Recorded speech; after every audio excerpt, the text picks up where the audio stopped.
Hello and welcome to this edition of Building Africa's Prosperity. I'm Chris Bishop. Now, in the days of COVID-19, one of the big concerns, aside from, of course, survival, is the future and how Africa is going to rebuild itself in the wake of COVID-19. Even before the lockdown, there was a huge infrastructure gap. How is it going to be filled? Now, joining me now is Thabo Thamane, the chairman of the Association for African Development Finance Institutions. As I say, so the million-dollar question in the continent right now, how is Africa going to fill this huge infrastructure gap that runs into hundreds of billions of dollars? Thank you very much, Chris, and good morning or good afternoon, wherever you are and whatever time it may be. Yes, that's a very critical question, Chris. And as part of the Association of African Development Finance Institutions, our role is to actually fill that gap where you need what you call catalytical input of development finance in infrastructure development. You know, filling the gap will require enormous resources and would require all actors, to work with common purpose of scaling up infrastructure in the continent, as this, holds the key to the continuous development and achieving integration.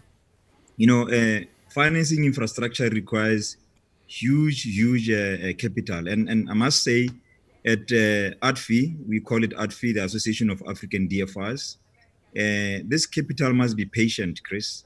It must be patient because, we are filling a gap that is quite historical and has been left for many years to build up.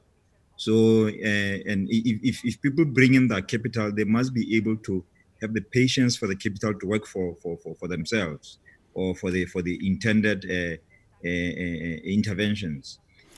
Also speaking as the chairman of the World Federation of Development Finance Institution, financing infrastructure is an area that we as DFIs can intervene because it's very critical for development.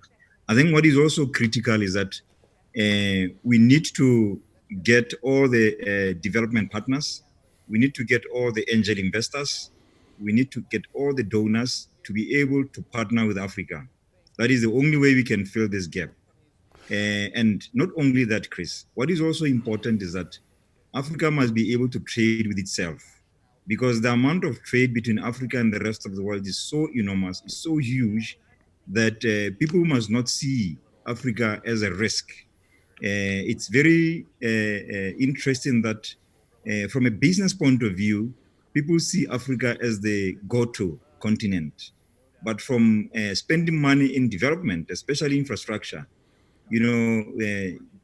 donors and funders tend to talk about political risk, instability, and so on and so forth. But we are saying as DFIs, that must come to the end and people must come to the party. And that's one thing in this current world we live in. Everywhere you look, on every single continent, in both hemispheres, there's an incredible amount of what one might be termed as a political risk at the moment. Yeah. When do you think that those days will be over, when people look to the Africa and the Southern Hemisphere and say, oh, sorry, it's too much risk for us? When do you think that'll be over? I think it will be over. It will take some bit of time because Africa is made up of I think about 53 countries or so, and all of them are sovereign states and with different levels of developmental progress. But in terms of us being united as Africa through the AU and other structures, it is important to note that there's been significant progress. And I think when you look at the role that the African Development Bank is playing, they are really pushing for infrastructure development, especially with the high fives from the president of the AFDB and the key focus around agriculture.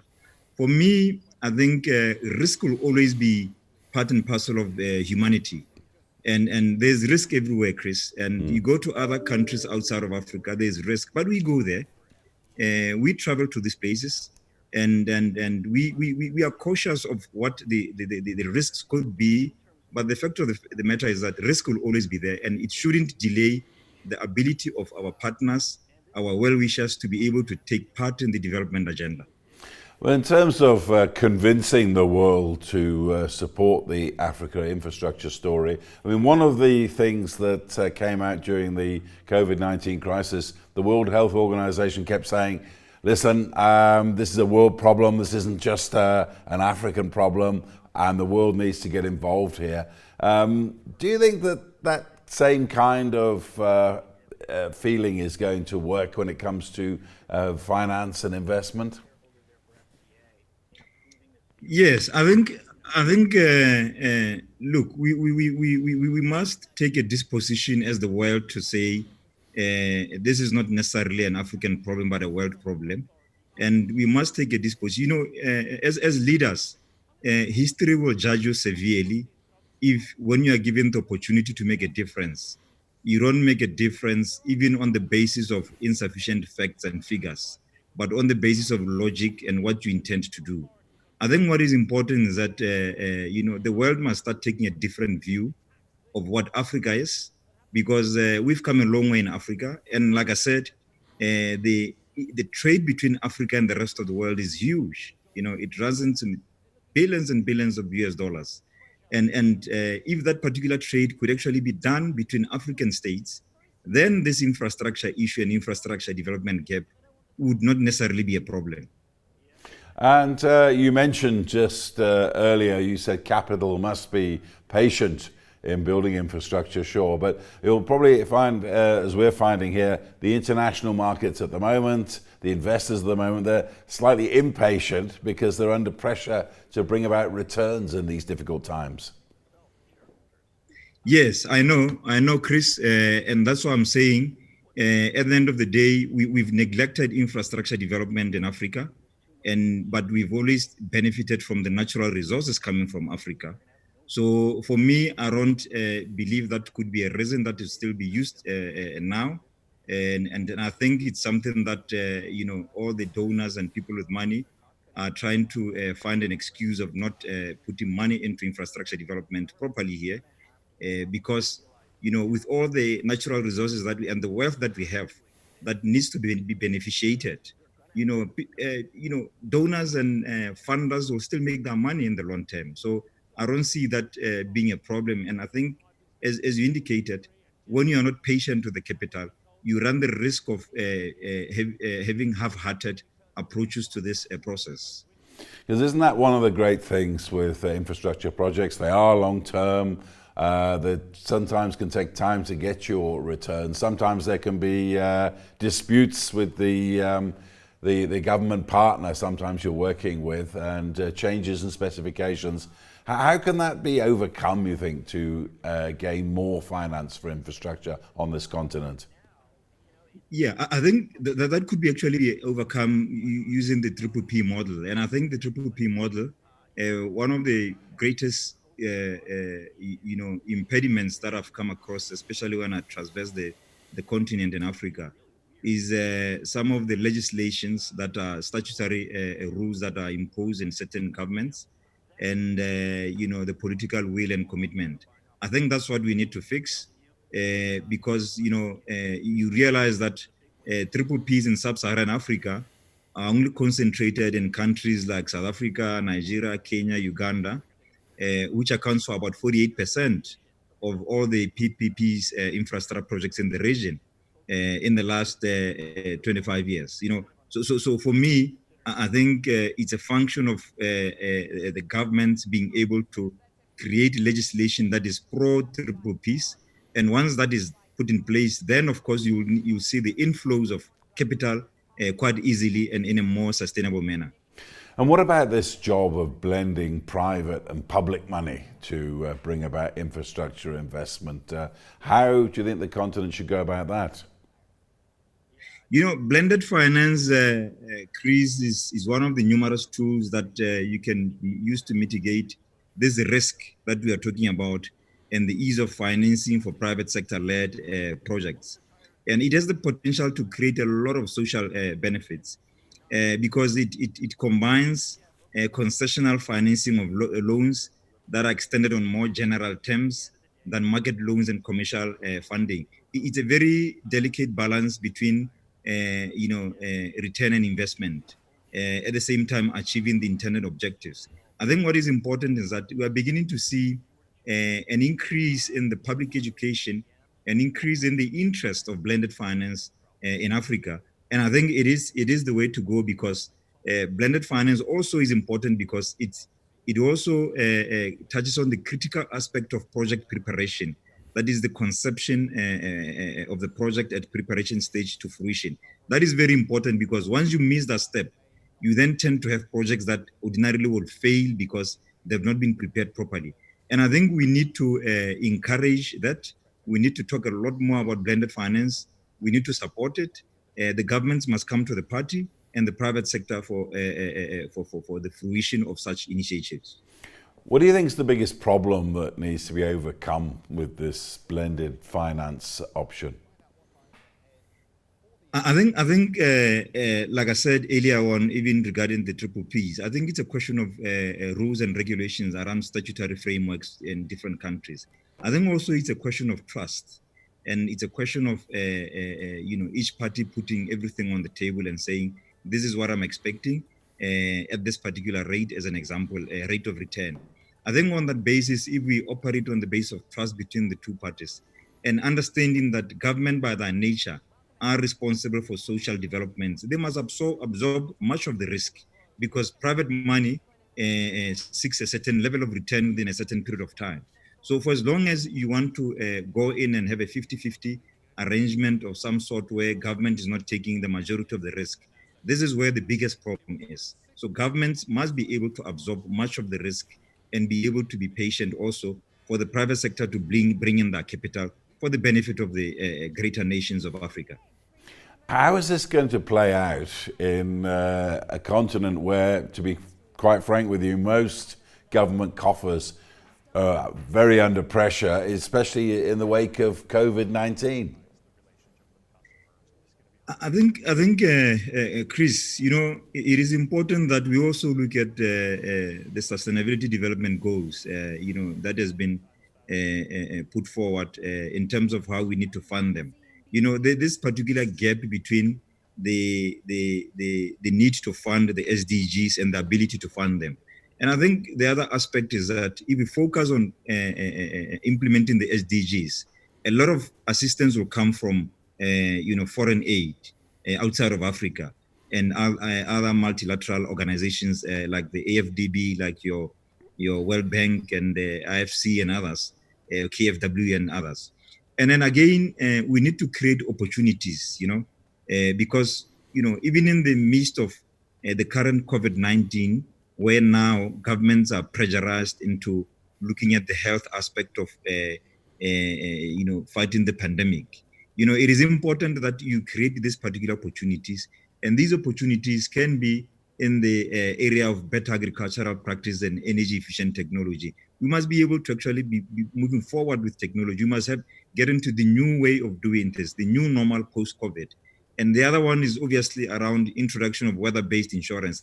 These are examples I'm giving, Chris, and also institutional innovations to improve sustainable food systems. And one aspect that I need to mention, Chris, is that water availability.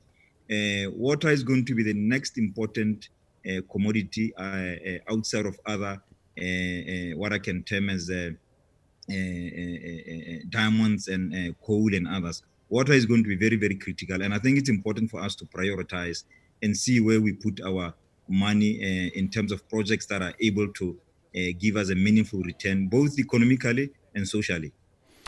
What about the land of your birth, where you're talking to me from now, Botswana? I know it's ancient history now, but in the 1960s, when Botswana was born, you had, about 10 kilometers of tar road and a handful of graduates. And even in more recent times, I was there a couple of years ago for the first time in about 20 years, and I was stunned by the amount of infrastructure I saw that had gone up in 2 decades in Gaborone, in the capital. Do you think Africa can learn anything from Botswana's commitment to infrastructure? Chris, yes, there's a lot that people can learn from Botswana. I think one thing that is very key is good leadership, and adherence to the rule of law and accountability, and the prudent financial management of the resources that we have. I think those are very key. And also the culture and adherence to our very natural culture that we tend to pride ourselves in. I think what is also important is that Botswana as a country is the longest continuous single democracy that is in the world, where we've held elections every 5 years since 1966. And of course, there's been one party that has been winning those particular elections. That's why I'm saying a single continuous democracy. And I think it's important because the will of people, people are given the opportunity to cast their votes. People are given the opportunity to choose their leaders. And I think those leaders, we've been blessed with leadership that subscribes to the Constitution of Botswana, and they respect the Constitution of Botswana.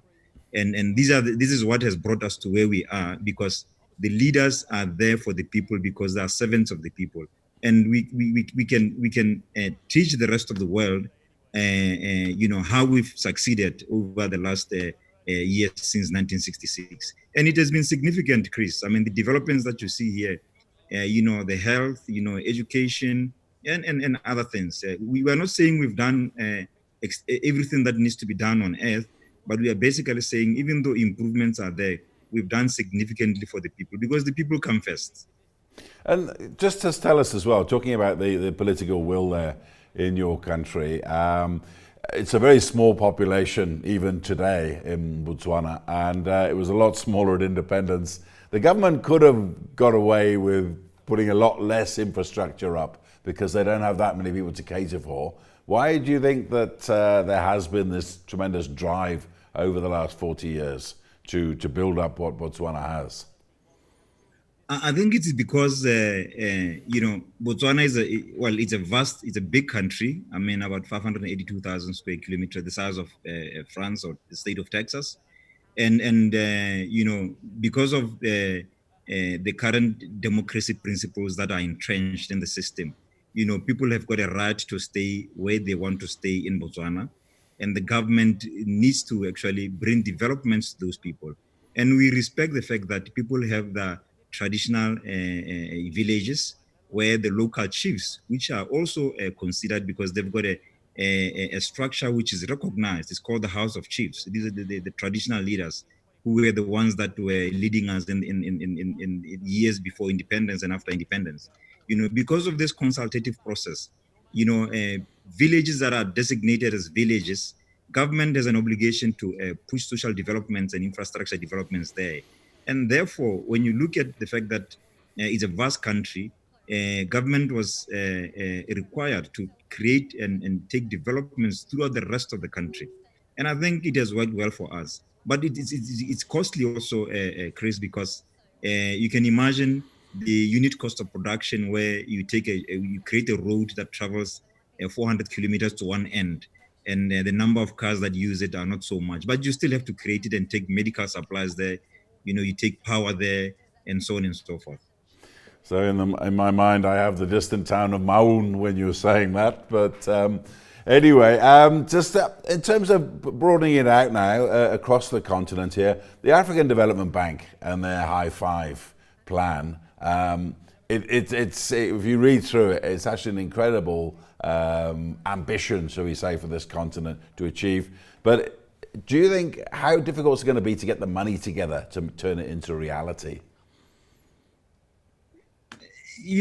Capital raising is always a challenge, Chris. I think, and the AFDB is not necessarily immune to that particular challenge. I think what is very key, like I've indicated before, it is the critical support and unwavering support of all the governments and all the shareholders of AFDB in trying to put up money to achieve the high fives. This is a very ambitious strategy by AFDB, and quite a very useful one and very relevant one for that matter, because if you don't focus on feeding ourselves as an example, then we'll have a problem, because you can only be meaningful in terms of be impactful when you are not hungry.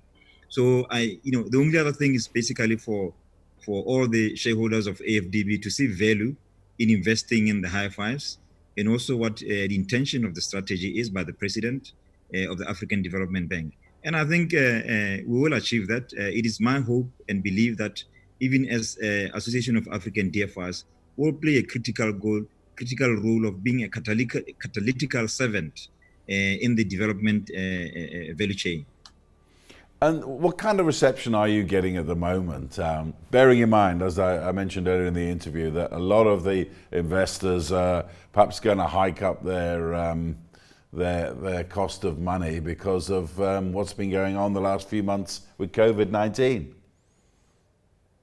I think interestingly, and we are getting a lot more interest from funders and angel investors, especially in Europe and in Asia, who are very interested in partnering with the Association of African DFIs around resource mobilization and capacity building. For me, I think that signifies the fact that we need to go beyond COVID pandemic crisis, and we need to understand that there's more to life even beyond this current setback, which I believe is a momentary setback in my view. And I think this particular interest that is coming from other development partners is very interesting and very promising. And what would be, let's just talk a little bit more detail on the ground, what would be the stellar projects? What would be the top big infrastructure projects on this continent to help make it tick that you would identify as ones that need to be invested in? I think what is very key is roads infrastructure, because they provide this connectivity between countries and areas. And another one that is quite significant is obviously power. And if you can imagine, there's very little percentage of proportion percentage of people that have access to energy and power in Africa in certain aspect. And also water and sanitation, Chris. I think these are very key to me because, they can also be very, very key for investors to come in. Investors must be comfortable that they can be able to reach the route to market is reachable, and things like water and sanitation are available. Energy is very important. For me, those are the key infrastructure projects that need to be looked into. It was once said to me many years ago by an infrastructure expert, talking about the power question, which dogs almost every country in the continent, maybe perhaps with the exception of yours. An infrastructure expert said to me that if all the nations in sub-Saharan Africa chipped in and invested in the Inga Dam in the Democratic Republic of Congo, it could solve the power problems of sub-Saharan Africa at a stroke. But what do you think is the reality of that? Yeah, I think those things, and not only that one, Chris. There are many other things that we can do as an African continent by just coming together and really focusing our minds and efforts in some things that can actually solve the problems. But of course, like I said, those things are easier said than done.